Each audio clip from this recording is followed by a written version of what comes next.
Chapter 15. Henry the King. When Hugh reached the manor castle where King Henry and his train were said to be lodging, he clattered over the drawbridge and outer parade ground with considerable confidence. He passed through the great gate with some peasant folk who were bringing in supplies, and then proceeded alone to the inner gate, which admitted only noble guests and those who had direct business with them. The porter who answered his ringing of the heavy metal gong looked troubled, as well he might, for the sovereign of England was no easy guest for any manor lord to entertain, and before his none too friendly scrutiny, Hugh felt his self-assurance slipping away from him. "What wouldst thou of the king?" the man asked, barring the boy's entrance with his broad bulk. "I have a message for him," said Hugh, "which may be of grave importance, and I have also business with Maurice, the king's minstrel, and Sir Walter Mape." "They be occupied, I have no doubt, all of them, and I know my duty better than to trouble such high and noble folk for a boy such as you." His eyes travelled critically over Hugh's bedraggled, rain-soaked clothes as he continued, "Give me the message for his majesty. I will convey it to my betters, and they to him." But Hugh shook his head. That message from the outlaw might be his sole means of getting into the centre of the courtly folk and finding what he had come for. He would not let that out of his hands if he could help it. Suddenly he bethought him of the Lady Eileen's ribbon. He pulled it from the pouch under his tunic where he was carrying it.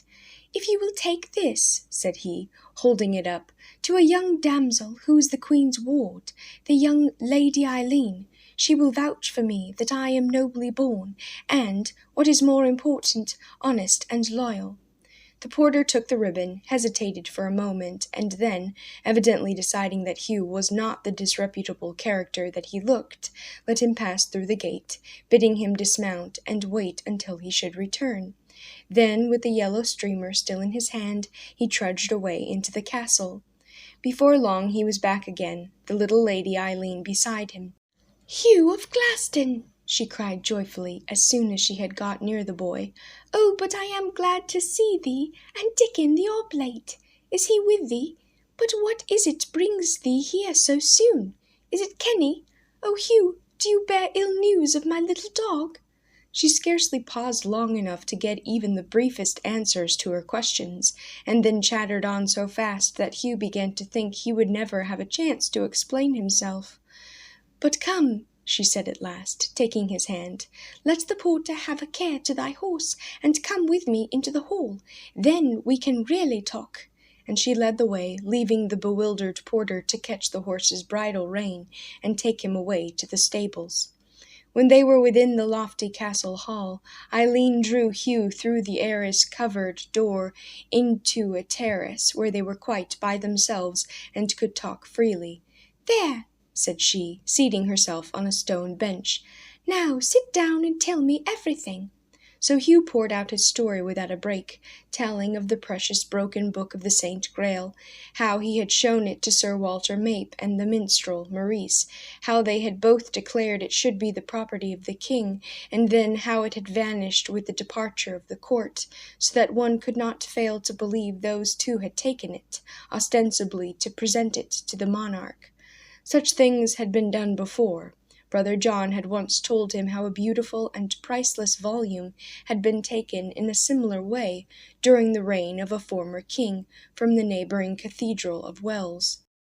In that case his Majesty had sternly insisted on the return of the book to the ecclesiastical library, but he need not have done so, for did not everything in the realm really belong to the king?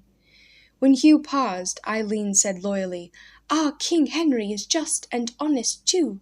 If the book is given to him, and he knows where it came from, he will give it back immediately. I know he will." Hugh sighed and looked doubtful.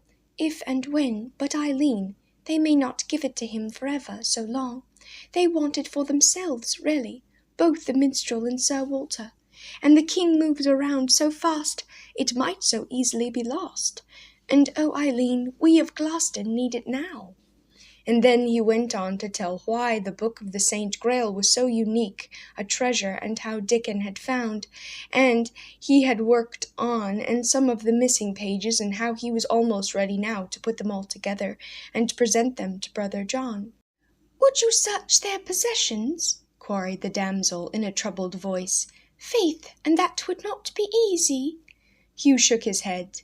"They be gentlemen, and not common thieves. If I but charge them to their faces with the taking of our book, like as not they will laugh and say they have borrowed it. Then, if they will in no wise be persuaded to give it back, I will appeal to the king." Eileen rose up. "Let us be about it immediately," said she. They went into the hall again. Innumerable people were passing to and fro therein, knights, squires, pages, ladies, tirewomen, and servants. At the far end, a huge hooded fireplace jutted out into the room, and at one side of this sat a group, laughing and talking together, undisturbed by the stir and movements in the rest of the room. The leaping flames played on the faces of those who sat about it, and made a spot of color and light in the dimly lit, high-ceilinged hall. Hugh and Eileen made their way into the outer edge of the circle. The king held the place of honor in a huge carved oak chair near the blaze.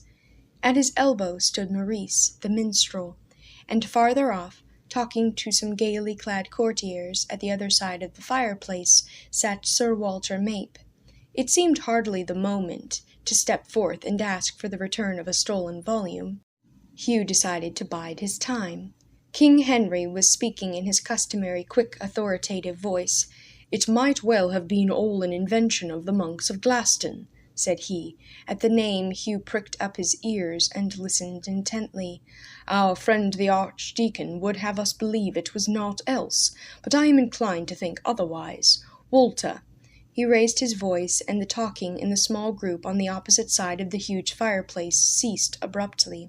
"I say, Walter Mapes, come hither and defend your cynical doubts in the matter of King Arthur's grave in Glastonbury.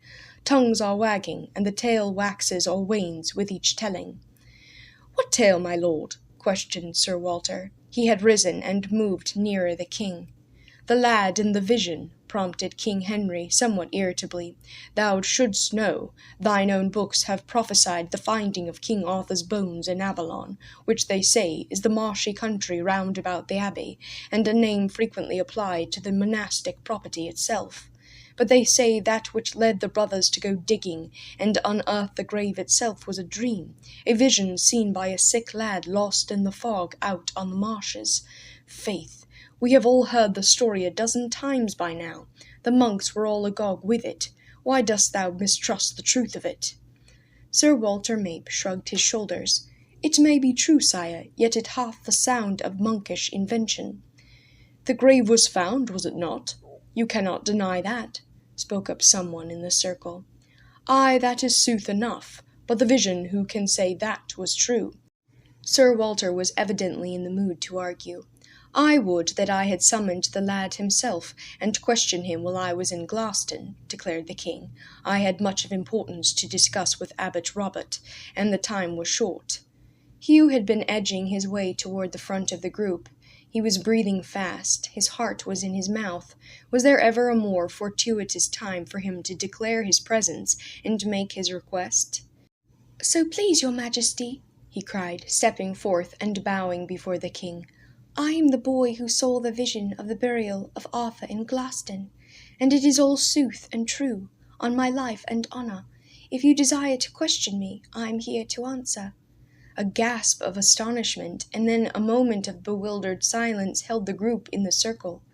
King Henry broke it with a quick, rather harsh laugh. "By all the saints, this land must be enchanted. I have but to express a wish, and the fellow I wish for literally springs up out of the earth at my feet." "May it be ever so when my liege lord graciously consents to honour my dwelling," said a tall man standing behind the king's chair. Evidently he was the host, the lord of the manor. King Henry grunted none too courteously in reply, and kept his eyes still on Hugh. "Who may you be, boy, and how comes it that a dreamer of dreams and a seer of visions follows after my very worldly court?" I am Hugh, son of Sir Hugh de Morville, declared the boy quietly. There was a sudden startled exclamation, then a hush. The king's face grew scarlet. The veins at his temples seemed to swell visibly, and the smile that had been on his lips grew strained and frozen. Hugh continued, I followed your train, sire, because a book, which is old and broken, but very precious in our eyes, hath disappeared from the painted aubrey at Glaston, and I bethought me there might be someone among your followers who had borrowed it.